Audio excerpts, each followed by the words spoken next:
పచ్చి పులుసులో కొబ్బరి పచ్చి పులుసు మీరు ఎప్పుడైనా తిన్నారా? తినకుంటే ఒకసారి ఇలా ట్రై చేయండి, మీకు నచ్చి మళ్ళీ మళ్ళీ చేసుకుంటారు. హాయ్ వ్యూయర్స్, ఇవాళ నేను కొబ్బరి పచ్చి పులుసు చేస్తున్నానండి. ఈ రెసిపీ యూట్యూబ్లో ఏ ఛానల్లో లేని రెసిపీ అండి. ఫస్ట్ టైం మన ఛానల్లో చూపిస్తున్నాను నేను ఎలా తయారు చేసుకోవాలో. ఈ కొబ్బరి పచ్చి పులుసు 10 minutesలో చేసుకోవచ్చండి. ఒక పెద్ద సైజ్ టమాటా అంత చింతపండు తీసుకోవాలి. ఈ చింతపండు ఒకసారి మనం నీళ్ళలో కడుక్కొని కొన్ని నీళ్లు పోసుకొని స్టవ్ పైన పెట్టుకుంటే తొందరగా నానుతుందండి. చింతపండు మునిగేంత వరకు నీళ్లు పోసుకుంటే సరిపోతుంది. స్టవ్ పైన పెట్టుకొని ఓ 2 నిమిషాలు వేడి చేసుకోవాలి అంతే. గోరువెచ్చగా వేడి చేసుకుంటే సరిపోతుందండి. స్టవ్ పైన చింతపండు పెట్టుకున్నాం కదా, టైం వేస్ట్ చేసుకోవడం ఎందుకు, అంతవరకు మనము ఒక కప్ పచ్చి కొబ్బరి, ఒక 10 పచ్చిమిరపకాయలు ముక్కలుగా చేసుకొని మిక్సీలో ఉప్పు వేసుకొని మనం గ్రైండ్ చేసుకుందాము. ఒక 1/2 టీ స్పూన్ ఉప్పు వేస్తున్నాను దీంట్లో. మిక్సీ వేసేసుకోవాలి ఫస్ట్. ఇక్కడ చేయి పెట్టుకొని చూస్తే గోరువెచ్చగా అయిందండి వాటరు. చాలు, ఇంత వేడైతే సరిపోతుంది. ఇప్పుడు తీసి పక్కకు పెట్టేసుకుందాము. ఇప్పుడు ఈ పచ్చి కొబ్బరి దొడ్డుబొడ్డుగా గ్రైండ్ అయింది కదండి. ఇప్పుడు దీంట్లో వాటర్ పోసుకొని స్మూత్గా పేస్ట్ అయ్యే వరకు మనం గ్రైండ్ చేసుకోవాలి. ఈ మాత్రం పేస్ట్ అయితే సరిపోతుందండి. పేస్ట్ పక్కకు పెట్టేసుకొని నెక్స్ట్ ప్రాసెస్ అయితే చూద్దాము. ఒక గిన్నె తీసుకోవాలండి. ఆ గిన్నెలో పెద్ద సైజు ఉల్లిపాయ ముక్కలు, దీంట్లో పచ్చిమిరపకాయ ముక్కలు వేసుకోవాలి. ఒక 4 పచ్చిమిరపకాయ ముక్కలు నేను కట్ చేసి వేసుకున్నాను. దీంట్లోనే ఇప్పుడు కొద్దిగా కొత్తిమీర ఒక సగం కట్ట కట్ చేసేసి వేసేసుకుంటున్నాను. దీంట్లో ఇప్పుడు ఒక టీ స్పూన్ అల్లం వెల్లుల్లి పేస్ట్, ఒక టీ స్పూన్ ఉప్పు, ఇవన్నీ వేసి మంచి చేతితో బాగా కలుపుకోవాలి ఫస్ట్. ఇప్పుడు ఇది బాగా కలుపుకున్నాం కదా, నానేసుకున్న చింతపండు ఉంది కదా, ఇప్పుడు దీని వాటర్ దీంట్లో పోసేసుకోవాలి. ఇప్పుడు దీన్ని బాగా పిసుకోవాలి. చింతపండుని గుజ్జు అంతా తీసుకోవాలి మనము. ఫస్ట్ మంచిగా వాటర్ లేకుండా పిసుకుతేనే చాలా బాగా గుజ్జు వస్తుంది. గుజ్జులాగా వచ్చింది కదా, ఇప్పుడు వాటర్ పోసుకోవాలి. కొద్దిగా వాటర్ పోసుకొని మళ్ళీ ఒకసారి బాగా కలుపుకొని మంచిగా చిక్కగా వచ్చింది కదండి, ఇట్లా ఇప్పుడు దీంట్లో పోసుకోవాలి. ఫిల్టర్ చేసుకోవాలి చేతితోటి.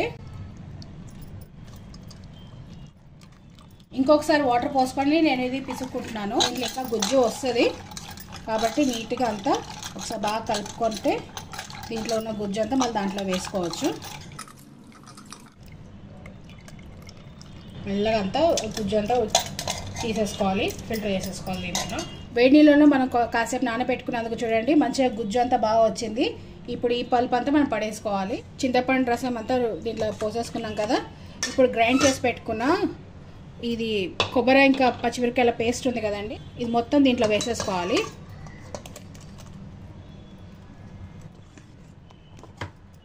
వేసుకొని మంచిగా కలుపుకోవాలి. గ్రైండ్ చేసుకున్న జార్లోనే వాటర్ పోసుకొని దీంట్లో పోసుకోవాలి. మీకు ఎంత పల్సగా కావాలో అది చూసుకోండి. ఉప్పు, పులుపు, కారము అన్నీ చెక్ చేసుకొని వాటర్ మీకు కావాలనుకుంటే ఇంకా కొంచెం వాటర్ పోసుకోవచ్చు. చూడండి ఇంత చిక్కగా సరిపోతుంది నాకు ఇక్కడ. మీకు కావాలంటే మీరు కొంచెం పల్సగైనా చేసుకోవచ్చు.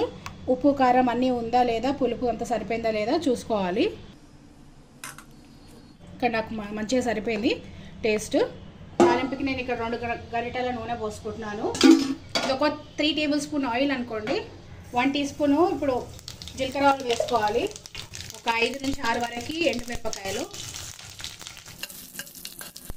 ఇంకా ఇప్పుడు కరివేపాకు,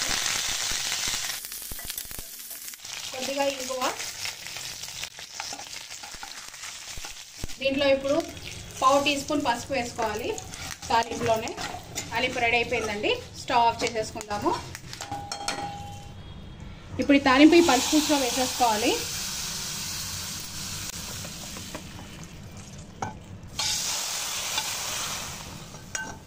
ఒక గరిటెతోటి మనం అట్లా పలుచుకుని పైనుంచి ఇట్లా కడాయిలో పోసుకొని దాంట్లో ఉన్నది పోసేసుకుంటే అయిపోతుంది.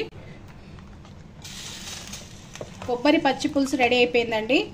ఒకసారి ట్రై చేయండి. ఇంట్లో కూరగాయ లేకుంటే ఓపిక లేకున్నా ఈజీగా టేస్టీగా ఈ పచ్చి పులుసు చేసుకొని తినొచ్చు. ఇది ఏ కర్రీస్లో అయినా బాగుంటుంది, ఏ కర్రీ లేకున్నా ఈ పచ్చి పులుసు బాగుంటుంది. పచ్చి పులుసులోకి బజ్జీలు వేసుకొని తినండి, టేస్ట్ చాలా బాగుంటుంది.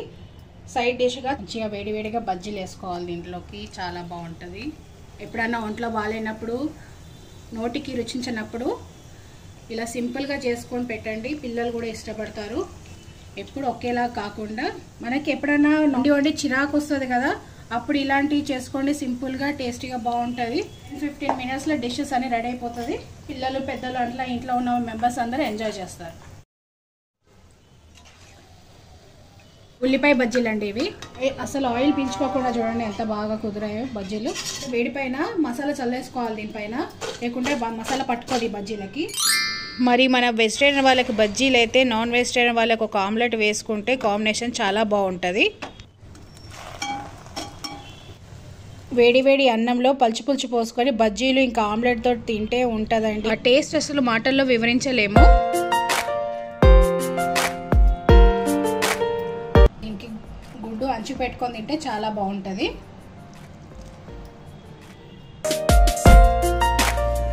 ఇప్పుడు బజ్జీతోటి తింటున్నాను నేను. ఒక రోజు వరకు నిల్వ ఉంటుంది. మనం ఇంకా 2-3 డేస్ వరకు నిల్వ ఉంచుకోవాలంటే ఫ్రిడ్జ్లో ఫస్ట్ చేసుకోగానే సైడ్లో తీసేసుకోవాలండి. ఎందుకంటే ప్రతి వారు తినేవాళ్ళు గంటతో కలుపుతుంటారు కదా, అది కుళ్ళు అయిపోయి పాడైపోతుంది. అందుకోసమని ముందు చేయంగానే సైడ్లో ఫస్ట్ తీసేసుకొని ఫ్రిడ్జ్లో స్టోర్ చేసుకోవాలి.